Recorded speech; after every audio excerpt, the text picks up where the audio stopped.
Tell me what's wrong and why you never. My name is Ariane Childry, and I am the director of NOTA, which is Northwest Ohio Trans Advocacy.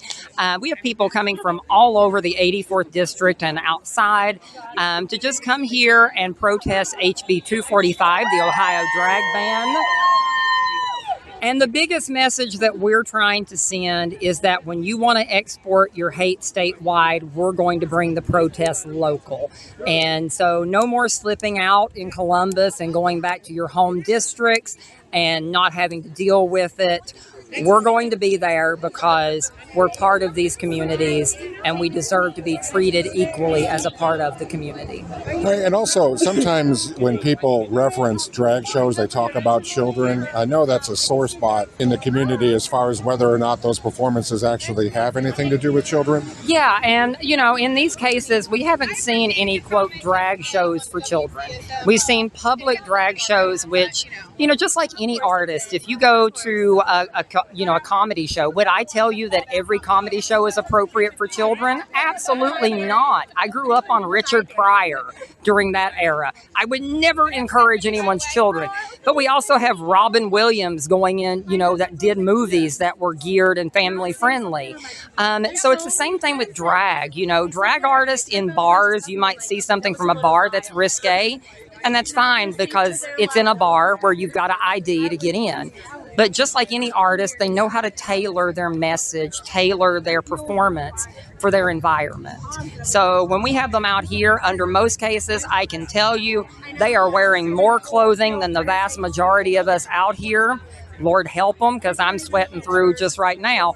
But it's not inappropriate. It's not done for children. We just don't exclude children because there's nothing in the performances that are inappropriate. It's dance, it's gymnastics, it's art, and that's really it.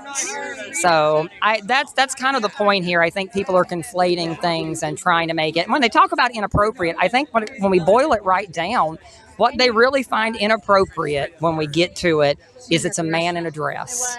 And it wouldn't matter if it was a mini skirt or a full-length wedding dress. They're still going to see that as inappropriate. And that's a cultural thing, and that's fine to have your cultural reference for what you and your family want. So don't come to the drag shows. But you don't get to decide my culture. You don't get to decide what is appropriate for me when there is nothing blatantly inappropriate. It's just a moral or religious objection. And that's where I have a problem with it, when we start putting our religious objections on other people, because you're welcome to hold them for yourself. And I will support you 100% in your religious views.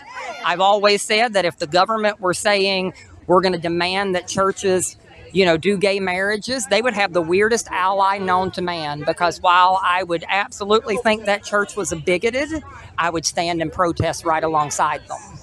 And that's what I expect the same for us. You don't have to agree with us, but if you don't like it, stay home, go elsewhere. Because that's what we're doing. We're not at your church every Sunday if we don't like what you're preaching. We stay home, do the same.